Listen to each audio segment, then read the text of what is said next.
유시간자 TV 오늘 영상은 4급 선정한자 20번째 마지막 시간으로 10개 글자를 보도록 하겠습니다. 붉을주를 보겠습니다. 붉을주의 각골문과 소전의 모습입니다. 나무목의 중간에 점이 찍혀 있거나 선이 그어져 있습니다. 끝말과 근본 본, 붉을주는 나무목에다 위, 아래, 가운데 부위를 표시하는 부호를 붙여 만든 글자입니다. 나무목의 중간에 선이 그어져 있는 것은 나무의 중심을 가리키는 것인데, 이것은 속이 붉은 적심송을 뜻하는 것으로 붉다, 붉은 빛의 의미입니다. 인주는 도장을 찍는 데 쓰는 붉은 빛의 재료이며, 주황은 붉은색을 띤 노란색이고, 단주는 붉은 빛이고, 자주색은 짙은 남빛을 띤 붉은색입니다. 붙을착을 보겠습니다. 붙을착은 양양과 눈목이 합해진 글자입니다. 당시의 지배계층인 제사장이나 주술사들은 숭배하는 동물신을 모방해서 뿔과 꼬리 장식을 달거나 가면을 쓰기도 했는데, 이러한 모습이 한자에 많이 나타나고 있습니다. 붙을착은 눈 위쪽에 양뿔을 부착한 모습을 그려서 붓다, 입다, 신다 등의 뜻을 가지고 있습니다. 이와 비슷한 글자가 아름다울 미인데요. 아름다울 미는 사람이 머리에 양뿔을 장식한 모습입니다. 양을 숭배하는 부족이 자신들의 토템을 코스프레해서 아름답다 하는 뜻의 글자가 됐습니다. 집착은 어떤 것에 늘 마음이 쏠려 잊지 못하고 매달리는 것을 말하며, 교착은 단단히 달라붙는 것으로 교섭 등이 현상을 유지하여 조금도 변동이 없는 것을 말하며, 착륙은 땅에 붙는다 하는 뜻으로 비행기 등이 공중에서 땅으로 내려앉는 것이고, 자가당착은 자기의 언행이 전후 모순되어 일치하지 않는 것을 말합니다. 같이 한번 써보도록 하겠습니다.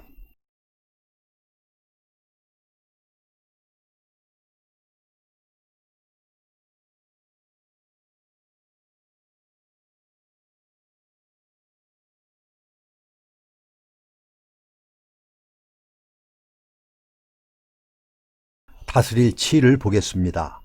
다스릴 치는 물수와 다스릴 이가 합해진 글자입니다. 물을 다스리다는 의미입니다. 물길은 잘 다스려질 때 기쁨을 주지만 잘 다스려지지 않으면 재앙이 됩니다. 중국의 황하강은 1km당 20cm도 안 되는 대단히 완만한 경사 때문에 범람이 잦고 물길도 수시로 바뀌었습니다.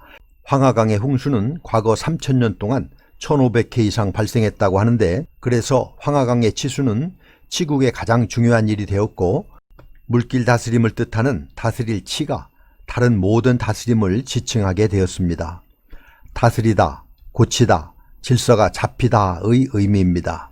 치료는 병이나 상처를 다스려서 낫게 함이라는 뜻이고, 이열치열은 열은 열로서 다스린다 하는 뜻으로 힘에는 힘, 강한 것에는 강한 것으로 상대함을 이르는 말이고, 만병통치는 한 가지 약이 여러 가지 병에 다 효력이 있다는 말이며, 치산치수는 산과 물을 다스려 재해를 막는 일을 말합니다. 바늘침을 보겠습니다. 바늘침은 쇠금과 열십이 합해진 글자입니다. 쇠금은 바늘의 재료를 나타내고, 열십은 바늘기에 실이 깨어져 있는 모습입니다. 바늘, 침, 가시 등의 의미입니다. 분침은 시계의 분을 가리키는 바늘이고, 독침은 독을 묻힌 바늘이나 침이며, 침엽수는 잎이 바늘 모양으로 생긴 나무를 말하며, 침소봉대는 바늘만한 것을 몽둥이만하다고 말한다 하는 뜻으로 작은 일을 크게 과장하여 말하는 것을 이르는 말입니다. 같이 한번 써보도록 하겠습니다.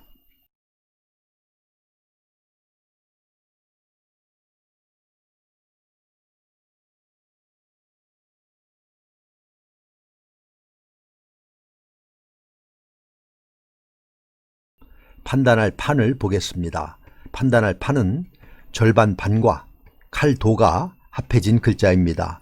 절반 판은 소 위에 8팔이 결합한 모습입니다.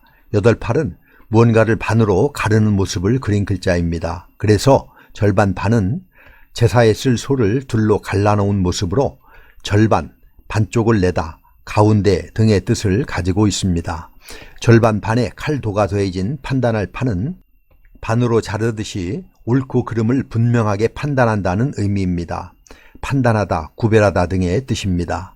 판결은 판단해서 결정하는 것이고, 판사는 재판을 주관하는 법원의 법관을 말하며, 비판은 옳고 그름을 판단하여 밝히거나 잘못된 점을 지적하는 것이고, 신원서판은 인물을 선택할 때 표준으로 삼던 조건으로 인물, 말, 글씨, 사물의 판단력의 4가지를 말합니다. 조각편을 보겠습니다. 조각편은 나무 목을 반으로 가른 두 부분의 오른쪽 부분입니다. 조각이나 쪼개다, 나눈 것의 한쪽을 의미합니다. 반으로 가른 것의 왼쪽 부분은 나무조각 장입니다.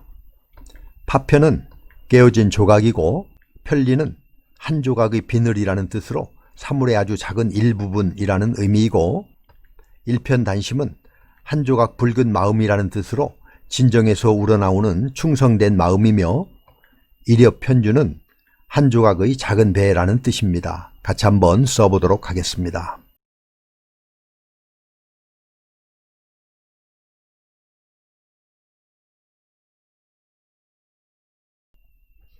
사나울포를 보겠습니다. 사나울포는 사나울폭으로도 읽는데 소전의 모습은 이렇습니다. 날일과 날출, 손잡을 공, 쌀미가 합해진 글자입니다. 해가 나오면 두 손으로 쌀을 꺼내 햇빛에 쬐어 말린다는 의미입니다. 해가 맹렬한 기세로 내리쬐다고 해서 사납다, 심하다의 뜻을 가지게 되었습니다. 또 밝은 햇빛 아래 곡식을 드러내 놓았다는 데서 드러나다, 나타내다의 뜻도 있습니다. 포악은 사납고 악하다는 뜻이고, 폭로는 드러내고 드러내다는 의미이고, 폭풍은 몹시 세게 부는 바람이며, 자포자기는 자신을 스스로 해치고 버린다는 뜻으로 절망에 빠져 자신을 스스로 포기하고 돌아보지 않는 것을 말합니다. 지게문 호를 보겠습니다. 지게문 호는 한쪽짜리 문을 그린 글자입니다. 지게는 외장문을 뜻하는 말입니다. 출입구, 문을 의미하고, 문이 집을 상징하여 집이라는 뜻도 있습니다. 창호는 창과 문을 의미하며, 호주는 한 집안의 주장이 되는 주인이며, 가가호호는 집집마다라는 뜻이고, 문호개방은 출입에 제약을 두지 않고 누구든지 드나들 수 있도록 문을 열어놓는 것을 말합니다. 같이 한번 써보도록 하겠습니다.